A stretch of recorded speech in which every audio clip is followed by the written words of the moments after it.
اهلا بحضراتكم مشاهدينا الكرام في حلقه جديده من برنامجكم الاسبوعي 7 رياضه على شاشه النيل للاخبار. اهلا بكم. طبعا اكتملت صفوف الفرسان الاربعه الاهلي والزمالك وانبي ومصر المقاصه للتاهل لدوري ابطال افريقيا لدور ال 16 وايضا كاس الاتحاد الافريقي. الاهلي والزمالك صعدوا في دور ال 16 لدوري ابطال افريقيا وانبي ومصر المقاصه ايضا صعدوا في كاس الاتحاد الافريقي. بنتمنى لهم التوفيق ان شاء الله في الادوار المقبله. ده ان شاء الله يكون محورنا النهارده في حديثنا. ايضا هنتكلم في محور ثاني ومحور هام هو مباراه مصر ونيجيريا المقرره يوم الجمعه المقبله باذن الله، مباراه الذهاب في نيجيريا ثم مباراه العوده يوم الثلاثاء بعد المقبل باذن الله. بنتمنى التوفيق لمنتخب الفراعنه والمدير الفني الارجنتيني هيكتور كوبر. كان عقد مؤتمر صحفي بالامس وتحدث كثيرا جدا عن جميع نقاط القوه والضعف في المنتخب الوطني. ده هيكون محورنا الثاني في حلقه اليوم. اما محورنا الاخير هو الجمعيه العموميه اللي بتشهدها والمرتقبه للنادي الاهلي يوم الخميس والجمعه المقبله. ايضا هناك جمعيه عموميه في نادي الزمالك لاقرار الميزانيه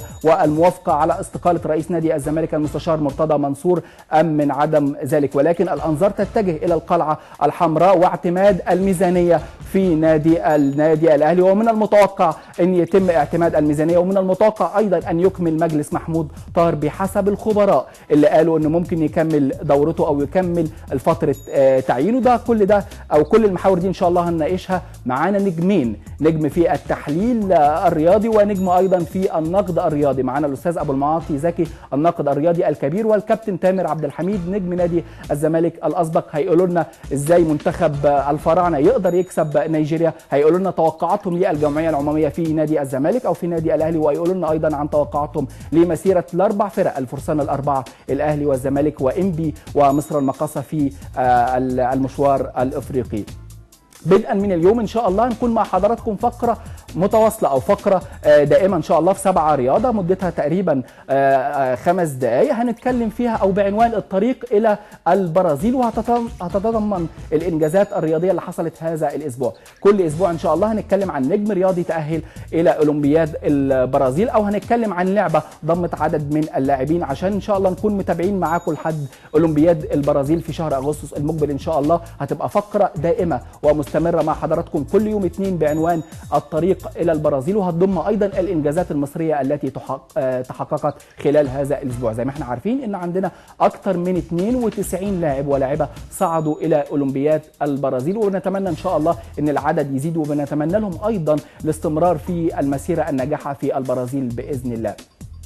الحدث الهام هو تأهل 4 من أبطال الملاكمة إلى أولمبياد البرازيل. عبد الرحمن عرابي، وليد صديق ومحمود عبد العال ووليد سعيد تأهلوا إلى أولمبياد البرازيل. أيضا فريدة عثمان السباحة المصرية العالمية أيضا واللي كانت متأهلة إلى أولمبياد البرازيل حققت ميدالية فضية في بطولة الجامعات للسباحة. بنتمنى لها التوفيق. بنتمنى أيضا لأبطالنا المصريين التوفيق في أولمبياد البرازيل بإذن الله. نشوف التقرير ده ونرجع لحضراتكم مرة تانية.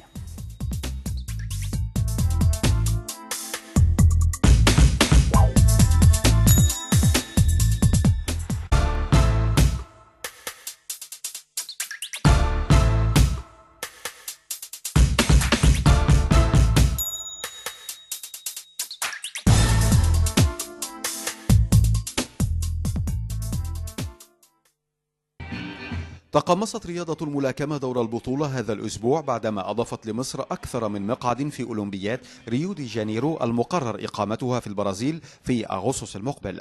فقد صعد الملاكم عبد الرحمن عرابي إلى الأولمبياد بعدما هزم بطل جنوب إفريقيا 3-0 ليصل إلى نهائي وزن 69 كيلو جرام في التصفيات الإفريقية.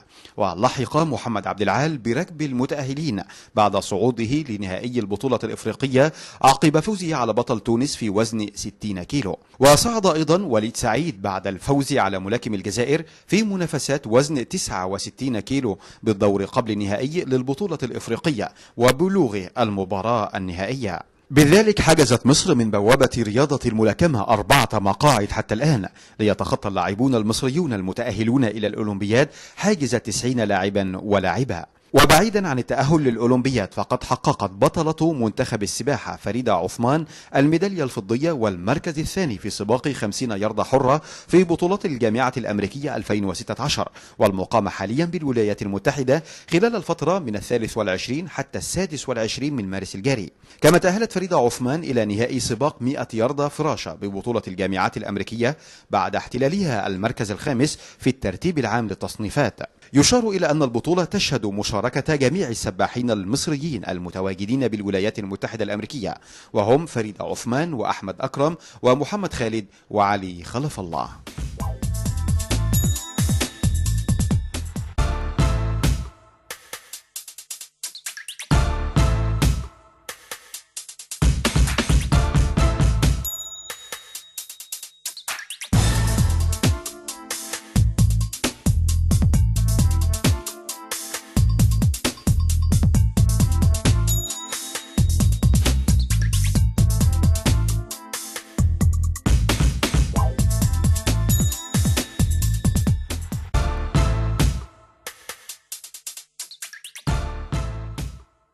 زي ما قلنا لحضراتكم دي هتكون فقرة ثابتة بإذن الله مدتها تقريبا 5 دقايق، واحتمال يكون معانا فيها مداخلات هاتفية بعد كده إن شاء الله. الطريق إلى البرازيل هنتكلم فيها عن نجم تأهل إلى الأولمبياد، أو هنتكلم فيها أو هيكون فيها أيضا الإنجازات المصرية التي تم تحقيقها من أبطالنا المصريين في هذا الأسبوع إن شاء الله. بعد الفاصل معانا نجمين زي ما أنا قلت في التحليل وكرة القدم، الكابتن تامر عبد الحميد نجم نادي الزمالك الأسبق، والأستاذ أبو المعاطي زكي الناقد الرياضي الكبير. استاذ ابو المعاطي زي ما احنا عارفين عنده خزائن اسرار كتيره قوي، ان شاء الله يفتح لنا رؤيته للجمعيه العموميه لنادي الاهلي، وايضا كابتن تامر عبد الحميد رؤيته للجمعيه العموميه لنادي الزمالك، ورؤيه الاثنين في تشكيله هيكتور كوبر والكلام اللي قاله بالامس وتوقعاتهم لمسيره الاهلي والزمالك وانبي ومصر المقصه. بعد الفاصل ان شاء الله استقبل ضيوفي الكرام، تابعونا.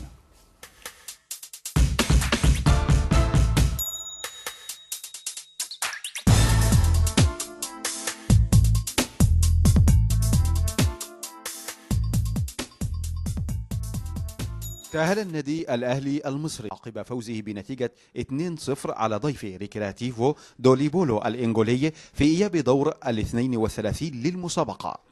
وافتتح رمضان صبحي التسجيل في الدقيقة 10 من زمن المباراة قبل أن يضيف البديل الغاني جون أنتوي الهدف الثاني لنادي القرن في الدقيقة 83. وكان الفريقان قد تعادلا بدون أهداف في مباراة الذهاب ليواصل الأهلي صاحب الرقم القياسي في عدد مرات الفوز بالبطولة برصيد 8 ألقاب مسيرته في المسابقة التي يسعى لاستعادة لقبها بعد غياب عامين. بذلك يلتقي الأهلي في دور 16 مع يانج أفريكانز التنزانية الذي تخطى عقبة الجيش الرواندي في دور 32.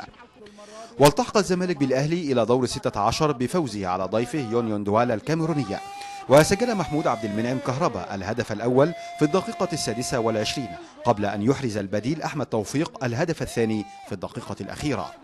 وحافظ الفريق المصري بتلك النتيجة على تفوقه على منافسه الكاميرونية بعدما تغلب عليه 1-0 في مباراة الذهاب. فيها لعيبة الزمالك في هذه المباراة.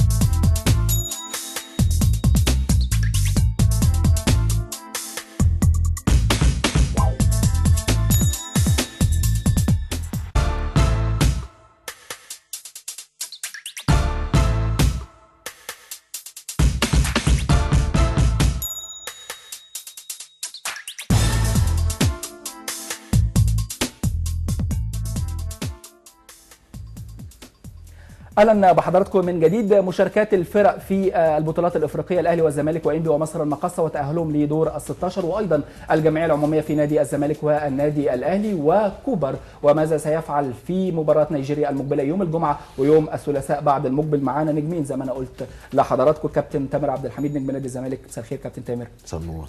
استاذ ابو المعاطي زكي الناقد الرياضي الكبير. الله يخليك يا استاذ محمد، سعيد اني مع حضرتك ومع كابتن تامر. ربنا احنا سعداء. نبدا من كوبر. كوبر امبارح كان عامل مؤتمر صحفي واتكلم فيه عن اللعيبه وقال ان المباراه دي هي بمثابه تعتبر حياه او موت للمصريين وللجهاز الفني. رؤيتك كابتن تامر لتشكيله الفراعنه؟ اتصور ان يعني من القراءه المبدئيه للقائمه، يعني انت بتتكلم في قائمه مكونه من 4 اجزاء. الجزء الاكبر نادي الزمالك بانضمام عدد 9 لعيبه، بعد كده النادي الاهلي 7 لعيبه، وبعد كده 5 محترفين و4 من باقي الانديه. فيما يخص المحترفين عارفينه، يعني النني طبعا متابعينه في اوروبا، مستواه وفورمته اكتر من هايله. صلاح نفس الحال. كوكا الى حد بعيد بيأدي بشكل على فترات جيد. تريزيجيه وعمرو ورد، دول ال5 المحترفين. انما القوام الاساسي للمنتخب اللي هو بيدور حواليه مستر كوبر، فانت بتتكلم في نادي الزمالك والنادي الاهلي، او النادي الاهلي ونادي الزمالك. لو بصيت على مسيره الفرقتين في الدوري العام هيديك مؤشر على طول، لان الفرقتين النهارده وصلوا لمرحله فنيه مرتفعه جدا من حيث اللياقه البدنيه، وصلوا لمرحله فنيه عاليه جدا من حيث الانسجام، وصلوا لمرحله فنيه عاليه جدا من حيث النتائج سواء على المستوى المحلي. في الدوري المحلي النادي الاهلي موجود على قمه جدول الدوري العام بفرق 6 نقاط عن نادي الزمالك اللي بيجي وراه في المركز الثاني، بيحاول بقدر الامكان ان هو يحافظ على البطوله. الاثنين مشوارهم الافريقي في دور ال 32 كان اكتر من جيد جدا، فاتصور ان المستوى الفني للاعبين اللي انضموا لمنتخب مصر الى حد كبير مطمئن. اتصور ان المستوى الذهني مطمئن، اتصور ان الحاله المعنويه لمجموع اللعيبه مطمئنه. انما الغير مطمئن بالنسبه لنا هو اداء كوبر نفسه. عندي احساس وليس بيقين، قد عشان الكلام اللي قاله في المؤتمر امبارح وقد اخطئ فيه، ان نسبه تركيزه هو شخصيا في المباراه ليست على المستوى المطلوب. اعتقد واتصور يقينا ان مجموعه اللعيبه اللي موجوده حاليا هم الافضل اللي موجودين وفي حاله فنيه افضل. يبقى الوضع في الاعتبار ان اختياره للتشكيل المناسب وللطريقه المناسبه ولاستراتيجيه الاداء المناسبه في لقائي الذهاب والاياب هيبقى هم حجر الزاويه في تحقيق نتيجه ايجابيه. طيب استاذ ابو المعاطي، كابتن تامر قال ان هو يثق في اللعيبه ولكن في مشكله او خايف من تفكير كوبر، هل تتفق معاه في الراي؟ اتفق مع كابتن تامر في الجزئيه دي. مستر كوبر في حاله عدم تركيز شديده. هو بعد المباراه الاخيره لمنتخب مصر لعب 3 مباريات ما خرجش منهم باي نتائج، ما خرجش منهم باي عناصر، ما خرجش باي فايده، وكانها كانت تجارب للدعايه وفقط، او للتجمعات للتعرف على بعض اللاعبين او بعض العناصر. لكن هو وبعدها سافر في اجازه. هو لما يجي يصدمنا امبارح يقول انا لم قاعد ببطوله، ده يروح بلده في ساعتها. لانك انت كاس بالنسبه لنا مش حلم. حلم بالنسبه لنا التاهل الى كاس العالم. صحيح. هو جاي دلوقتي في فتره اظن داخلين على سنه، مفترض ان هو بيرتب اوراقه وبيرتب فرقته وبيرتب عناصره ان هو يتاهل الى كاس ثم يبدا مشوار تصفيات كاس العالم في شهر اظن اغسطس القادم. لما يجي هو يقول التصريح الخطير ده الصادم ده، دي فيها مشكله. الاهم من كده فكره العناصر الموجوده في المنتخب الان، يستطيع اي مشجع كره انه يحط تشكيل منتخب مصر وهو بيأدي بشكل متميز. محدش هيختلف ان الشناوي مع حاله الفوقان اللي اصابته مؤخرا في الفتره الاخيره هيبقى صحيح. اساسي. قدامه ربيعه مثلا، وقدامه حجازي، وممكن يبقى علي جبر داخل معاهم، بس اظن ان هم الاثنين دول هيلعبوا الحاله الانسجام بينهم. هتلاقي في اليمين موجود عمر جابر ما لهوش خلاف، هتلاقي في الشمال دلوقتي صبر رحيل ولا حماده، وجهه نظر انه ممكن يبقى حماده. هو قال حماده طلبه.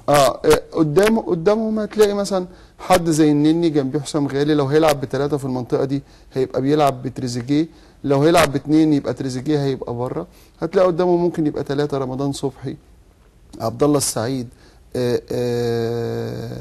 ومحمد صلاح، وقدام احمد حسن كوكا اللي هو في مرحله فوقان زي ما كابتن تامر قال مؤخرا، وقائد فرقته في اليوروبا ليج لمستوى عالي، وقائد فرقته اللي هي سبورتنج براغا لنهائي كاس البرتغال. فبالتالي كوبر ومصر تمتلك عناصر متميزه جدا، هو الاهم الان هو ادارتها بشكل فني متميز من الارجنتيني هيكتور كوبر، وان يكون هناك حاله تركيز. اسف شديد جدا مفيش حد دلوقتي مهتم بالمنتخب غير المهندس هنا بوريده، الكابتن حسن فريد اللي هو نائب رئيس الاتحاد بحكم انه طلع رئيس البعثه.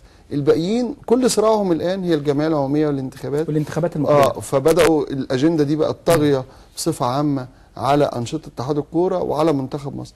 نتمنى ان الناس كلها تتجمع ورا منتخب مصر المرحله القادمه من اجل ضمان التاهل الى كاس الامم الافريقيه مبكرا. يعني انت لو خدت 4 بونت من مباراتي نيجيريا خلاص تاهلنا باذن الله. طب كابتن تامر، عايز اسالك ان كوبر في المؤتمر الصحفي اتكلم عن عصام الحضري وخصه بالذكر، هل تتوقع ان عصام الحضري ممكن يكون اساسي في مباراتي نيجيريا، ولا شايف ان ده شيء مستبعد؟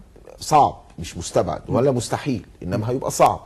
بس اختاروا ما فيش مشكله، ما انت يعني النهارده مختار 25 بتختار منهم 11 بيبتدوا، في 7 بيبقوا بدلاء، وفي 8 من ال 25 هيبقوا، او 7 من ال 25 هيبقوا بره ال 18. ده الهيكل العام اللي انت بتشتغل عليه حاليا. اتصور ان حارس مرمى مصر الاول هو احمد الشناوي من وجهه نظري انا الشخصيه.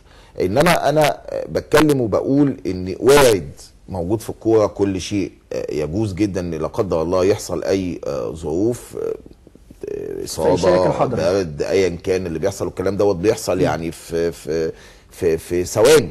يعني كل لسه انبي امبارح ولا اول امبارح كان امبارح كان بيلعب تمام. قعود كان في الفرقه اول امبارح، جاله دور برد، درجه حرارته عليت، ابتدى واحد تاني. يعني كرة القدم وارد فيها كل شيء، انما فنيا في حالة الظروف الطبيعية والمعتادة اتصور ان احمد الشناوي هو حارس مرمى مصر الاول. لابد وان احنا نتكلم ونقول ان التصريحات الاعلامية للمديرين الفنيين للمنتخبات الكبيرة لابد وان توضع في الميزان بشكل او باخر، لانه بيبقى محاسب عليها حساب عسير، بيتحاسب عليها من مجلس ادارة الاتحاد اللي اولاه المهمة، ده رقم 1. بيتحاسب عليه من الجماهير العريضة، اللي انت النهارده بتتكلم في جماهير دولة، ما بتتكلمش في جماهير نادي من الانديه في خلاف ووفاق عليها. انت بتتكلم في منتخب مصر، بتتكلم في اعلام دوله.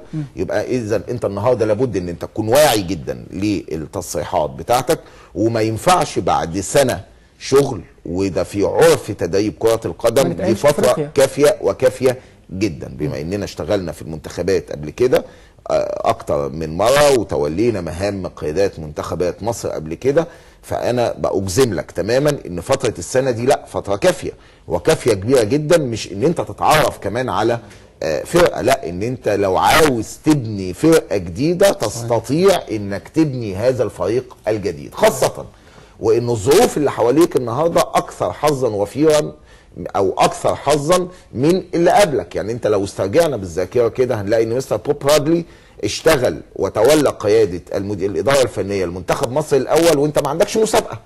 يعني ما كانش فيه مسابقه موجوده، وكان خلاص جيل انتهى 2006 و2008 و2010 وعدد كبير منه بطل، وانت مطالب ببناء فرقه جديده، والادوات اللي موجوده على الارض عندك ما كانتش متاحه بالقدر الكافي، الا ان الراجل اشتغل في تلك الظروف الصعبه واستطاع بقدر كبير ان هو يكون نواه من بعض العناصر المميزه المنتخب الاولمبي، وهم العناصر اللي موجوده دلوقتي بصفه اساسيه، على راسهم طبعا النني و محمد صلاح، واضاف عليهم بعض العناصر الجديده. فما ينفعش انت النهارده ابقى انا شغال سنه تمام وعندي دوري عام شغال بصفه منتظمه وفي غايه القوه، خاصه دوري الموسم الماضي المكون من 20 فرقه كان مولع على كل المستويات، على مستوى القمه كان مولع، على مستوى المنطقه الدافئه كمان كان مولع، وحدث ولا حرج على مستوى القاع. وعندك افرازات كبيره جدا، بالاضافه للافرازات بتاعه المنتخب الاولمبي من الكابتن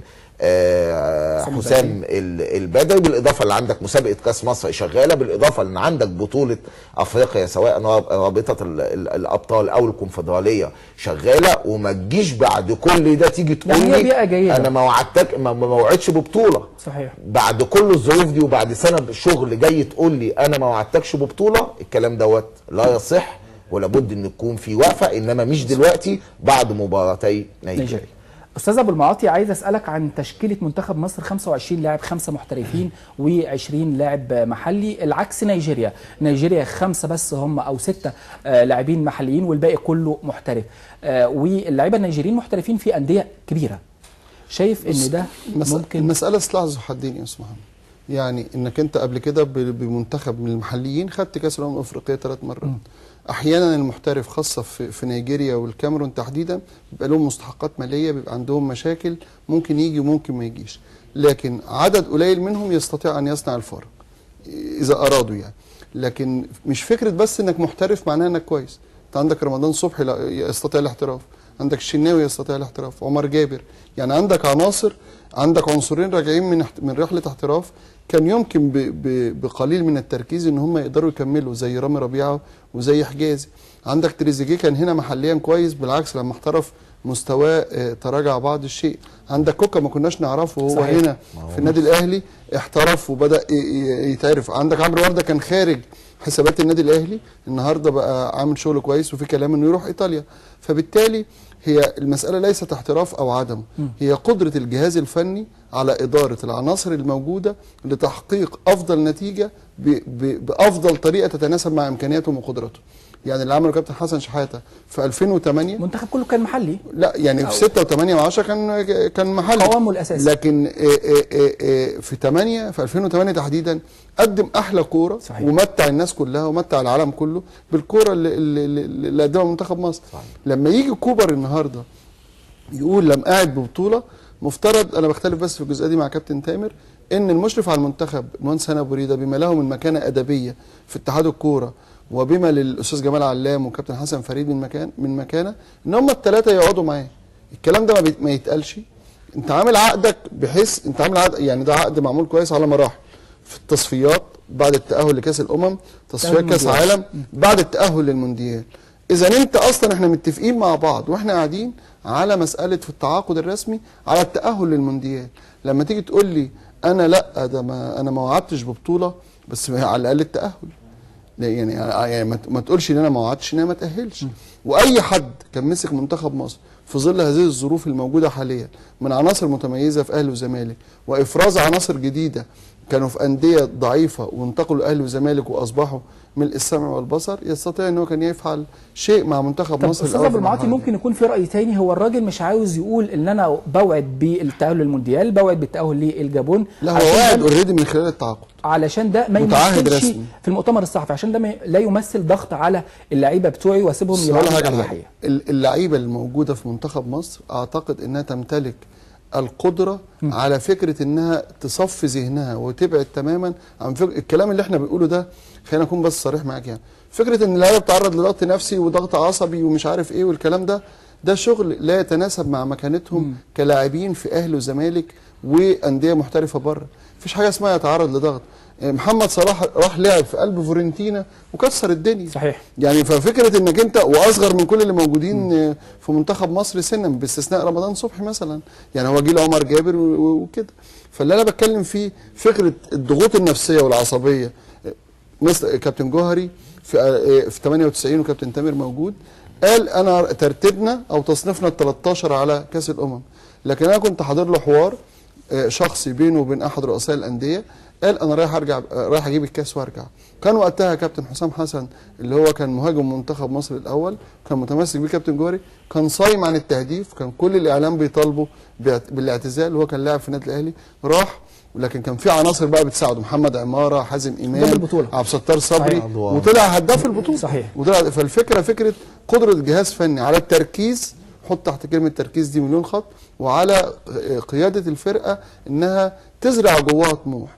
وانا عايز بس اقول بالمناسبه دي اتفضل، ان ما ينفعش الجهاز الفني منتخب مصر ما تبقاش في عناصر ذات خبره دوليه. الجهاز الفني كابتن اسامه نبيه مع احترامي الشديد له لا يمتلك الخبره الفنيه العميقه وخبره التعامل النفسي مع النجوم الموجودين في منتخب مصر. كان لازم يبقى مساعد كوبر ده حد اسم كبير زي النادي الاهلي لما جه مارتن يول بقى معاه جابوا اسامه عرابي، حد بتاريخه وانجازاته كان كده. بالعكس في مدير فني في الدوري الممتاز مثلا زي كابتن هاني رمزي قيل ان هو عرض نفسه ان هو مساعد لمارتن يول. فبالتالي الاسامي الكبيره دي كانت تحتاج مساعدين بهذه الكفاءات وهذه الخبرات وهذا القدر من النجوميه للتعامل مع اللاعبين. طيب احنا ان شاء الله ننتظر الموقعه المرتقبه بين مصر ونيجيريا يوم الجمعه ويوم الثلاثاء ان شاء الله.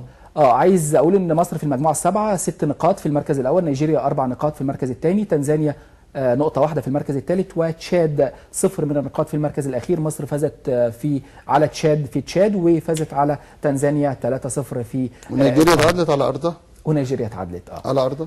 طيب نقفل مع تنزانيا، نقفل صفحة كوبر والمنتخب الوطني وبنتمنى له التوفيق. نروح للأهلي والزمالك وإنبي ومصر المقاصة. كابتن تامر، الزمالك فاز على يونيون دوالا ذهابا وإيابا، شايف مستوى الزمالك بيصعد أو يتصاعد مع مكليش؟ طبعا يعني عايزين بس اعلق تعليق عام الاول على الاربع لقاءات الاربع فرق واتكلم واقول ان الافضل نتيجه هو انبي. يعني صحيح. افضل الفرق من حيث النتيجه فهو انبي، يليه نادي الزمالك في المركز الثاني، يليه النادي الاهلي في المركز الثالث، يليه مصر للمقاصه في المركز الرابع، بصفه ان مصر للمقاصه هي الفرقه الوحيده اللي خسرت بره ملعبها. وده مؤشر ايجابي وايجابي جدا لانه بيدي جرعه كبيره جدا من الثقه للعيبه الاربع فرق، وخاصه الفرق اللي ليست لها باع في البطولات الافريقيه وما عندهاش خبرات كبيره في البطولات الافريقيه. عن انبي ومصر المقاصه بتحدث. فيما يخص نادي الزمالك، اتصور ان المكسب الاكبر لنادي الزمالك من نتيجه اللقاءين هو دخول أليكس ماكليش عقل وقلوب الزملكاويه. صحيح. لان راجل اثبت بما لا يدع مجال للشك انه مدرب جيد جدا، انه قارئ جيد جدا للمباريات، بيحسن التعامل او اداره اللقاءات بشكل او باخر. بالرغم من ان احنا عندنا مبدا ان احنا ما بنتسرعش في الحكم على المدربين، لابد ان كل المدربين سواء مستر مارتن يول بياخدوا فرصتهم وقتهم كامله ووقتهم بالكامل، وبعد كده بيتم الحكم عليهم. فما اقوله ليس بحكم، انما هو رصد لنبض الكثير والكثير من الزملكاويه، وده مكسب كبير كسبه أليكس ماكليش، وبالتالي انطبع على اللعيبه، لان دي مهمه جدا في كره القدم ان اللعيب يبقى مقتنع بفكر المدير الفني بتاعه، ودوت اللي كان حصل السنه اللي فاتت مع مستر فيريرا، ودوت اثر كتير جدا من المسافات. من ضمن المكاسب الثانيه رجوع شيكابالا. يعني شيكابالا من العناصر اللي كانت بعيده فتره جدا، ولو اني لسه شايف ومعتقد انه لم يصل. شيكابالا بتاع زمان لسه ما جاش، لا خالص نهائي، يعني ولا بتاع الاسماعيلي ولا الاسماعيلي. يعني بنتكلم في امكانياته، هو بيلعب ب 60% 70% يعني اكثر تفاؤلا، يعني 70% من امكانياته الحقيقيه، لسه ما وصلش للفورمه، وده من اعذاره بنديله فرصته، لانه بقاله كان قاعد فتره طويله جدا اكتر من سنه بعيد عن كره القدم. ثبات التشكيل بعد قصه الودن بتاعت كهربا، شفنا كهربا في مباراه العوده اتصور ان ادى بشكل جيد جدا. نادي الزمالك الحقيقه استاذ محمد اصبح له شكل، يعني قبل كده في المباريات اللي قبل كده كان يتسم اداء نادي الزمالك بالعشوائيه بالفرديه، يعني يكسب مباراه يتعادل مباراه ممكن يخسر مباراه، انما نادي الزمالك ما كانش له طعم، ما كانش تتفرج عليه فنيا بقى، انا بتكلم من الناحيه الفنيه مفيش حاجه في الملعب كانت بتتعمل، هي مجموعه من اللاعبين الموهوبين. البرازيلي ولا مع كابتن صلاح؟ الفتره اللي فاتت كلها من بعد ما فيريرا مشي لغايه ما ماكليش مسك، الفتره البينيه دي نادي الزمالك بلا لون او طعم او رائحه، بلا بصمه داخل الملعب، بلا شكل داخل الملعب في الثلاث اجزاء بتوعه، ولا شكل في الجزء الهجومي، ولا شكل في الجزء الدفاعي، ولا حتى شكل على المستوى الخططي. اتصور ان اصبح النهارده نادي الزمالك في حاجه بتتعمل جوه الملعب، في مهام محطوطه للعيبه، في واجبات فنيه لا يسع الوقت طبعا لان احنا مش في استوديو تحليلي فمش هنتكلم بعمق قوي. لا هنحلل في حلقات تانية ان شاء الله. انا عايز اقول لحضرتك ان الزمالك فاز على يونيون دوالا الكاميروني 2-0 و1-0، والزمالك ان شاء الله هيقابل مولوديت بجايه الجزائري، مباراه صعبه جدا جدا. استاذ ابو المعاطي، الاهلي تعادل 0-0 مع ريكرياتيف الانجولي وفاز في مباراه العوده 2-0. انا شايف ان مستر مارتن يول لم ينجح حتى الان في وضع بصمته على الفرقه سواء هناك او هنا، عكس مكليش. الفرق بينهم هي فرق الاغلى ثمنا وتضخم الذات عنده زي مستر مارتن يول، ومكليش اللي جاي عاوز يفحر وينجز بسرعه. مارتن يول لسه مش شايفين بصمته في الملعب، لكن في شيء من التنظيم في الفرقه، لكن حتى الان ما احناش حاسين انه قريب من اللعيبه، حاسين ان هو مازال هو رابط الكرافته وبيتعرف، وفي نفس الوقت يعني جاي وكانه ضيف، يديك احساس من قعدته ومن تعامله انه ضيف خفيف مش ضيف دائم. يعني ما عندوش فكره التركيز عكس ماكليش لما جه في اول مباراه انا مسؤول عنها. لا عن اول مباراه قال لك العناصر دي سيئه والعناصر دي غير متميزه وكذا، اللي اعتقد كان المباراه اللي خسرها، وقال رايه بكل صراحه ووضوح. مستر مارتن يول بيكسب بس ما بيعالجش اخطاء، لكن الفرقه شكلها تحسن عما كانت عليه قبل مباراه المقصه اللي كانت مع كابتن، قبل مباراه بتروجيت اظن اللي كانت مع كابتن زيزو الاخيره، لكن الثلاث مباريات اللي بعد مباراه القمه كان الاهلي ما هوش اهلي. فبالتالي هناك في انجولا الفرقه الشق الهجومي عندها لازم فعلا ضعيف جدا في ابداع وتفنن في اهدار الفرص من اللعيبه، في حاله عدم تركيز، في ما فيش حلول جماعيه، كل الحلول بتبقى فرديه سواء عن طريق رمضان صبحي في المباراه اللي فاتت او حتى الجون وليد سليمان، وبعدين كان اي حد ينفخها كان يحطها بتاعت جون انطوني، لكن بصفه عامه ما فيش حلول للثلث الهجوم. انا مش شايف بصمه مستر مارتن يول. الفكر الهولندي لسه ما شفناهوش، لا ما شفناش حتى، يعني مفترض انت ابسط حاجه اشوف حاجه انت عملتها، حتى الكرات الثابته في النادي الاهلي ما زال حتى الان، وده امر بيتفق فيه الفرقتين الاثنين اهلي وزمالك، مفيش عدم استغلال للكرات الثابته، مفيش فكر او تكتيك بيتلعب بيه هنا او هنا. الاهم من كل ده ان هو جاي على تشكيل ما زال التشكيل ثابت كما هو، احمد فتحي بس نزل في القلب عشان اصابه حسام عاشور، وبيلعب بنفس التشكيله حتى بنفس التغييرات، يعني سواء ايفونا او كده. في حاله من الصبر الشديد والطويل على مليك ايفونا، على ايفونا فبالتالي ده محتاج حد يبقى بيقعد وبياخد ودي معاه يعرف ايه المشكله. ولما هتبص هتلاقي مايوكا اللي هو لسه جاي وما انصهرش مع الفرقه، افترض انه يعني محتاج وقت للتعرف، لا ده جه وتعرف وسجل ومشي كويس، عكس مليك ايفونا اللي هو جاي من قبل بدايه الموسم ومفيش بصمه له. لكن بصفه عامه النادي الاهلي ما عندوش عنصر الامان في حراسه المرمى، في حاله من عدم الثقه عند الكابتن احمد عبد المنعم، وحاله من عدم الثقه من الجهاز الفني فيهم، بدليل ان امبارح طلع المهندس محمد فرج عامر وكشف ان النادي الاهلي طلب المهدي سليمان حارس سموحه، والمعلومات الاخرى ان هم بيفاوضوا ايضا محمد الشناوي الحارس الثاني او الثالث في منتخب مصر. طب ما ناخد المعلومه من اهلها. معانا الحاج محمد عبد الوهاب عضو مجلس اداره النادي الاهلي. مساء الخير حاج محمد. مساء الخير ومساء على حضرتك. مش هيقول اهلها، ده مش هيقول، يعني احنا يعني بنتشرف بحضرتك. اهلا بيك يا حاج محمد. الله يخليك، بالتوفيق يا رب. معانا الكابتن تامر عبد الحميد والاستاذ ابو المعاطي زكي. ما انا بقول بس على الكابتن تامر طبعا وعلى النجم الجماهيري الاستاذ ابو المعاطي زكي. الله يخليك. انا كنت معاكم على فكره، سمعت حته الاستاذ ابو المعاطي بيقول على ان النادي الاهلي ما عندوش ثقه في الاجوان، لا انا عندنا ثقه، كل الثقه. ايوه كلام كويس. واحمد عادل لا والحمد لله يعني ثبت وجوده بعد ما بيلعبش بقاله 7-8 اشهر، ولما النادي الاهلي بيحتاجه او لما يكون شريف مثلا مش فات بيثبت وجوده في ثانيه، وفي الماتشات كلها بانت استاذ ابو المعاطي. ثاني حاجه انا هحكي على الثاني ان احنا لم نفاوض الحارس مهدي سليمان حارس سموحه خالص يا استاذ ابو المعاطي. انا بقول المهندس فرج عامر قال التفاصيل كلها من المهندس فرج عامر رئيس النادي. تاجر شاطر، لا هو تاجر شاطر وبيصعر لعيبته يعني. يمكن احنا طبعا مع كل الاحترام لنادي سموحه وللكابتن الكبير مهدي سليمان، بس احنا ما فوضناش الكابتن مهدي سليمان خالص، ولا الشناوي بتروجيت، ولا ب5 ولا ب10 ولا الشناوي بتروجيت. لا لا لسه كل ده بعد الموسم اصلا الماضي. طيب بعد ماشي. الموسم مش دلوقتي. هو الشناوي احسن طبعا. ايه والله كلهم كويسين. هو الاستاذ ابو المعاطي يعني عنده كل الاسرار، فهو ذاكره كويسه الحمد لله. يعني عندنا ذاكره حراس مرمى، عندنا لسه في احمد الشيخ ولد صغير طالع ما شاء الله، ولاد الوحيد يعني ممتاز جدا. ممتاز جدا، انا شفته في المعسكر في دبي، ممتاز جدا. وفي عندنا نجم صاعد جامد جدا، شوبير جديد بقى. لا احنا كده هنجامل بقى، كده هنجامل. لا كده هنجامل بقى، كده دخلنا في اطار المجامله عشان الجمعيه العموميه يا حاج محمد. لا خالص يا حاج محمد، يا حاج محمد، والله انا بتكلم يا حاج محمد، انا بتكلم على لعيب جامد. الموهبه لا تورث. شفت يا استاذ ابو المعاطي؟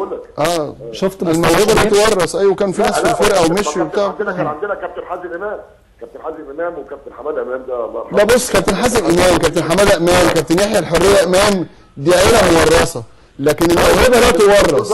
لا استاذ ابو المعاطي، طب ما ممكن يكون فعلا ممكن يبقى كويس، بس انا كنت عايز اقول خلينا في احمد ربيع الشيخ لما شريف اكرام لما شوبير الصغير يكبر نبقى نتكلم فيه. وشوبير الصغير ان شاء الله بنتمنى له التوفيق وتكون دفعه كويسه الولد الصغير يعني باذن الله. ان شاء الله باذن الله. عايزين نسالك سؤال. طب قبل ما تسال حضرتك السؤال، الاستاذ ابو المعاطي زكي كان بيقول ان بصمات مارتن يول حتى الان لم تتضح على الفرقه، شايف حضرتك ان ده تصريح تتفق معاه ولا تختلف معاه؟ لا طبعا لسه مشوار طويل. عكس ماكليش عشان اكمل لحضرتك السؤال. لا انا برضه اي مدرب لسه برضه ما اقدرش اقول ما بين ماتش او ماتشين ان تقدر تقول بصمات، ولسه مشوار طويل لما اللعيبه تتعرف على طريقته وهو يتعرف على اللعيبه كويس. يعني لسه مشوار طويل، مش مطلوب منه ان هو في اول اسبوع او اسبوعين يبان بصمات. يعني احنا بنضحك على نفسنا لو قلنا كده دلوقتي يعني. طب يا حاج محمد، انا شامم كده ريحه حرب على المجلس الحالي في الجمعيه العموميه. والله انا مش شايف كده في حاجات عماله تطلع، ورق عمال يطلع ورق منقوص للهجوم عليك تحديدا وعلى المهندس محمود طاهر. ايه رايك في المساله دي؟ بص احنا الحمد لله يعني لولا ان احنا اشتغلنا بصناعاتي ونجحنا ما كناش احنا تهاجمنا الهجوم دوت. احنا الحمد لله بنعمل اللي علينا واعضاء الجمعيه ناس عارفه كل حاجه وشايفه بعينيها احنا بنعمل ايه على ارض الواقع، وقدامهم ميزانيه بتتحدث عن نفسها. مش هنتكلم في الحته دي خالص ولا عندها اهتمام، وانا مش مع اي نظريه مؤامره دي ما تنجحش عندنا في النادي الاهلي.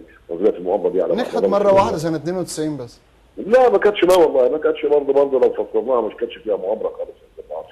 يعني النادي الاهلي لا يتامر على نفسه ابدا يعني انت عاوز تقول لي يا حاج محمد ان الحمله اللي معموله عليكم معموله لله وللوطن؟ وهو السؤال ليه الحاج محمد عبد الوهاب يعني؟ الحاج محمد والمهندس محمود طاهر ليه من الاعضاء؟ لان هم اهم عنصرين في المجلس. صحيح. خلينا نتفق يا استاذ معاطي ان كل الناس ما تتفقش على حد، ما تتفقش على واحد، لازم كل واحد برضه ليه الناس اللي بتحبوها وناس بتقدر شغله وناس ما بتقدرش.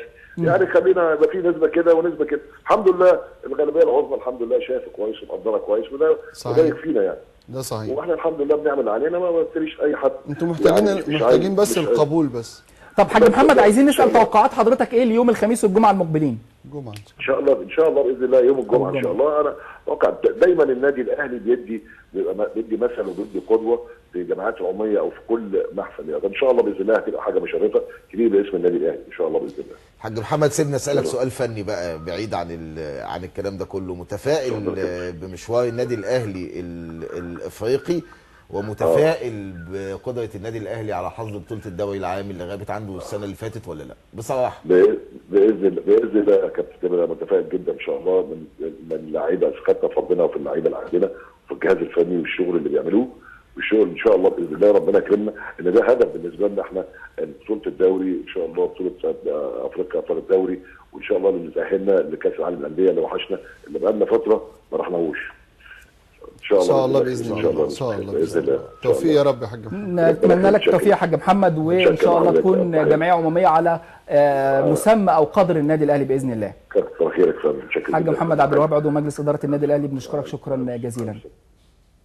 يعني اعتقد ان الحكم بدري قوي على لاعب صغير السن زي كابتن مصطفى شوبير او ابن الكابتن احمد شوبير. احنا شفناه يعني اول حاجه حراسه المرمى ديت بتاكل نفسها. احمد عادل عبد المنعم لعب كويس جدا مع النادي الاهلي في المشوار الافريقي لما اصيب اكرام ماشي، لكن ما تقدرش وجي بعدها قعد ولعب شريف. لما جه يلعب ادى حاله من عدم الثقه في ادائه ماشي، فانا مش جاي هنا عشان اقول ان ابن فلان ده كويس او وحش، اما هو يتنافس مع ابناء جيله ويبقى بيصعد، يبقى فوق راسنا من فوق، يبقى نتكلم بكفاءته وقدراته. لكن انا اللي انا شفته احمد ربيع الشيخ حارس متميز جدا، مقاتل جدا، شفته في معسكر النادي الاهلي كان في دبي، عنده عزيمه واصرار غير عادي، من قريه اصلا كانت مطلعه حارس قبل كده، مش فاكر الكابتن اللي هو كان في المحله اسمه سامي ايه، كان دايما بيلبس تريننج ده في التسعينات، وهو بلديات برضو احمد عبد الظاهر وكده، يعني قريه معروفه انها بتطلع. حضرتك شايف ان الحكم يكون بدري شويه لحد ما نشوفهم اللعيبه ويشتركوا؟ طبعا. طيب علشان نقفل مشاركات الفرق المصريه في البطولات الافريقيه، عايز اقول ان الاهلي هيقابل يانج افريكانز بطل تنزانيا في دور ال 16، ومصر المقاصه هيقابل النادي الرياضي القسطنطيني الجزائري، وانبي هيقابل مونان الجابوني. اصعب ماتشين طبعا بتوع الزمالك والمقاصه. الزمالك وانبي اللي هو هيلعب الاثنين، هيلعبوا اللي هم الجزائر، فرقتين بتوع الجزائر، فرقتين الجزائر دول اصعب مواجهه. طيب دول اصعب مواجهه ليه؟ لان انت اصلا ما لعبتش من زمان في الجزائر. ماتش الزمالك الاول هيبقى هنا، الحسم هيبقى هناك، فلازم تبقى انت هنا كسبان بعدد من الاهداف. هتبقى راجع لسه ماتش الكاس هتلعبه في الزمالك مثلا يوم 31، وهتلعب الاسماعيلي يوم 4، ثم هتلعب المباراه ديت، فهيبقى في حمل زايد. دايما بتكون صعبه على الفرق المصريه. هندخل ان شاء الله على الجمعيه العموميه للنادي الزمالك والجمعيه العموميه للنادي الاهلي، ولكن احنا كاميرا 7 رياضه نزلت الى الشارع المصري، ونزلت لاعضاء الجمعيه العموميه في النادي الاهلي وسالتهم عن توقعاتهم ايه للجمعيه العموميه. هنتابع ونرجع مع حضراتكم مره ثانيه.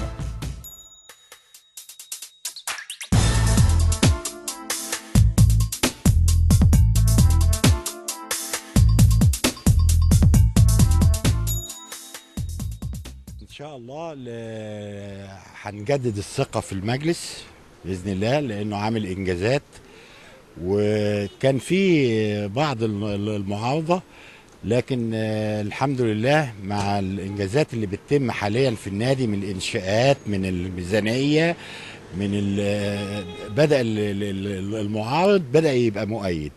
لا صعب التوقع،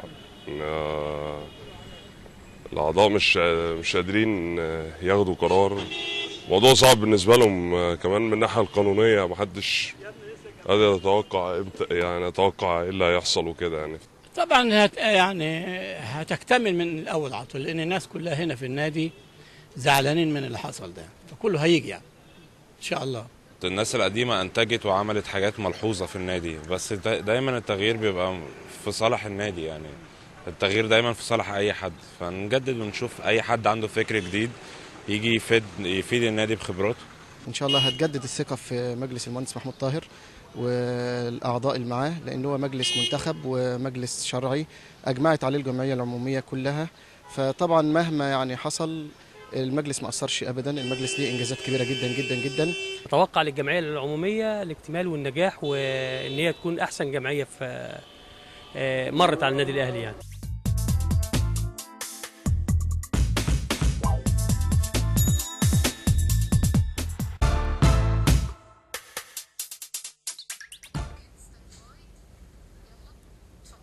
مشاهدينا دي كانت آراء عينة من الجمعية العمومية للنادي الأهلي، اتكلموا عن التغيير، هل سيتم التغيير في الجمعية العمومية المقبلة أم لا، ودي كانت آراء عينة عشوائية.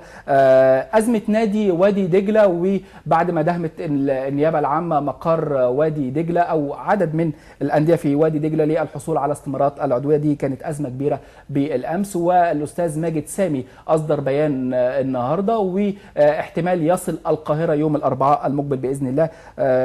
تقريبا معانا الاستاذ حسن المستكاوي رئيس نادي وادي دجله على التليفون. استاذ حسن مساء الخير. مساء النور، ازيك؟ اهلا وسهلا. يعني مشرفنا ومنورنا. معانا الاستاذ ابو المعاطي زكي والكابتن تامر عبد الحميد نجم نادي الزمالك. تحياتي لابو المعاطي والكابتن تامر. الله يخليك يا ريس. تحياتنا ليك يا استاذ حسن. استاذ حسن، يعني تعقيب سريع على الازمه. اولا انت بتقول مداهمات حسب الكلام اللي اتقال على المواقع الانترنت امبارح. كلام حلو، انا راجل بتاع صحافه انا كمان. طبعا استاذنا. لما تبقى مداهمات غير ما يبقى دخول. كل اللي حصل ان في مجموعه من اعضاء النادي 60 40 70 واحد، انا مش عارف العدد بالظبط، يعني يمكن 70 واحد ليهم مشكله قانونيه مع النادي، من ضمن 450,000 بني ادم. لجأوا للنيابه وعملوا بلاغ. النيابه طلبت استمارات العضويه بتاعتهم. دخل الناس النهارده امبارح الانديه بكل يعني خبطوا على النادي، مش اقتحامات ولا حاجه، وشربوا شاي واهلا وسهلا اتفضلوا، واخدوا الاستمارات بتاعت الاعضاء دي ومشوا. ادي كل القصه يعني. في جدال قانوني بين النادي وبينهم، بيحكموا القضاء زي اي نادي في مصر. لو حضرتك رحت الاهلي، الزمالك، الجزيره، مش اي نادي هتلاقي المشاكل بسيطه. في مجموعه رافضه لاسباب كثيره. انا عاصرت انتخابات الاهلي كان في 4000 واحد دايما ضد صالح سليم. دايما هم ال 4000 ضد صالح سليم. انا بتكلم على صالح سليم بقى، الرمز والايقونه بتاعت النادي الاهلي. فده موجود، وبعدين مفيش مانع الناس تعارض تختلف، لكن المهم الاغلبيه بتاعت النادي. صحيح. مع مين؟ وانتم بتقولوا ديمقراطيه وحريه، ولما نيجي ننفذ الديمقراطيه ونقول احنا معانا 450,000 بني ادم، معانا مثلا 120,000 عضويه. طب لما يبقى في 60 70 80 عضويه عندهم مشكله قانونيه من وجهه نظرهم. طيب يبقى ايه الصح يعني؟ الحقيقه يعني ماليش مداخلات. طب استاذ حسن، استاذ ابو المعاطي ليه سؤال عند حضرتك عايز اسال حضرتك عليه. اتفضل. استاذ حسن، ما مدى صحه ان الاستاذ محمد سويلة وكيل وزاره الشباب والرياضه خرج بكفاله 5000 جنيه، وان الخبر ده انا قريته زي ذاك.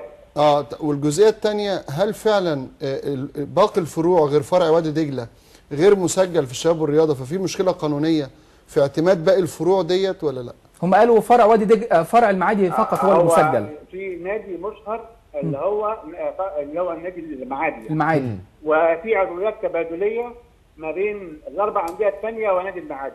يعني اي حد عضو في نادي وادي دجله يخش نادي المعادي. ليه بقى النادي المعادي اشهر او تم اشهاره؟ حتى يتمكن اولاد الاعضاء في جميع انديه وادي دجله من الاشتراك في المنافسات على مستوى البطولات الجمهوريه في كل اللعبات. وعلى فكره في مصر 52 او 53 نادي خاص، قطاع خاص يعني. أيوة. كلهم مش مشهورين والناس بتلعب فيهم رياضه، لكن لا يحق لاولادهم ان هم يلعبوا في بطولات الجمهوريه وهكذا وهكذا وهكذا. اعتقد ان يمكن نادي الثاني كان يستريح لو كان ما عملش الاشهار ده، بس احنا عايزين الولاد يلعبوا في بطولات جمهوريه. احنا عندنا 5000 في عندنا اعداد قاعده عريضه جدا من الرياضيين. حضرتك بقى لو رجعت البطولات الجمهوريه لمختلف الاعمار، سن تحت 13 و14 و11 هتلاقيهم كلهم في مختلف اللعبات تقريبا من وادي دجله. بس يا ريت تفكروا بده. طب كابتن تامر عايز اسال استاذ حسن، كنت عايز اسال بس واستفسر من حضرتك عن العضويات او الاشتراكات اللي بيتم تحصيل مبالغ ماليه بالاشتراكات الجديده، هل بتتم على فرع وادي دجله اللي موجود في المعادي ولا على الفروع الغير مشهره؟ يعني ايه بتتم؟ اي واحد عايز يشترك في نادي بيتحدد في تقسيمات. اشتراك في اكتوبر نادي المعادي، اشتراك في شرق القاهره ومعاه نادي المعادي، وهكذا. دايما في عضويه تبادليه مع النادي المشهر، عشان العضو اللي بيشترك في اكتوبر او في التجمع في النخيل يعني او في اليقظه يبقى من حقه ان يلعب ابنه واسرته في منافسات رسميه على مستوى الجمهوريه. اي مبلغ بيتحصل. هل في مانع من حضرتك اسال كده بس مقاول، بلاش بقى انا. هو انت عشان تعمل نادي على 30 فدان في قلب القاهره الجديده ده بيكلفك قد ايه؟ اسالهم بس كده. وبتعمر. استاذ حسن، هل في مانع من اشهار باقي الفروع؟ وبما ان بيتم تحصيل اشتراكات عليها لهذا الموضوع، لان انا هذا الموضوع معناه انك بتتنازل عن ملكيه خاصه لتصبح ملكيه عامه.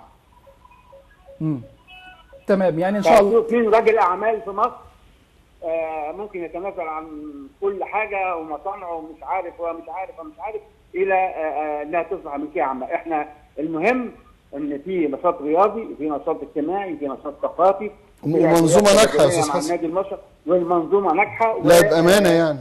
المنظومه ممتازه يعني عليها قدوه. عايز اقول لكم حاجه بقى، من اكثر ايام فيها عضويات طلبت فيها عضويات اشتراكات في وادي دجله امبارح. صحيح يا استاذ حسن، وان شاء الله نتمنى لكم التوفيق في نادي وادي دجله زي ما الاستاذ ابو المعاطي قال هي منظومه ناجحه. الاستاذ حسن المسكاوي رئيس نادي وادي دجله، انا بشكر حضرتك شكرا جزيلا، كانت مكالمه مهمه علشان ايضاح ووضع النقاط فوق الحروف. اول حاجه في عدد كبير جدا من الانديه الخاصه موجوده، المنظومه في وادي دجله منظومه ناجحه بفروعها. انا بس المشكله اللي عندي اللي انا مش فاهمها 30 ثانيه. انت يعني مثلا النادي الاهلي له فروع، نادي وادي دجله الاصل له فروع. ايه المشكله يعني ايه المشكله ان الفروع يبقى لا الفروع دي تابعه للفرع الاصلي صحيح. وخلص الموضوع اذا لم يكن هناك مشكله قانونيه يعني. انا بشكر حضرتك شكرا جزيلا. ان انت بتحصل مبالغ ماليه على الفروع دي صحيح، فده اولى بشيء. كابتن تامر عبد الحميد نجم نادي الزمالك الاسبق بشكرك شكرا جزيلا. الاستاذ ابو المعاطي الزكي الناقد الرياضي الكبير، حلقه لازم يكون ليها جزء ثاني باذن الله. مشاهدينا الكرام دي كانت حلقتنا النهارده في 7 رياضه، باذن الله الاثنين المقبل حلقه جديده من 7 رياضه بها الكثير من الاخبار. تابعونا، دمتم في امان الله. هذه هي تحياتي محمد عبد الحكم.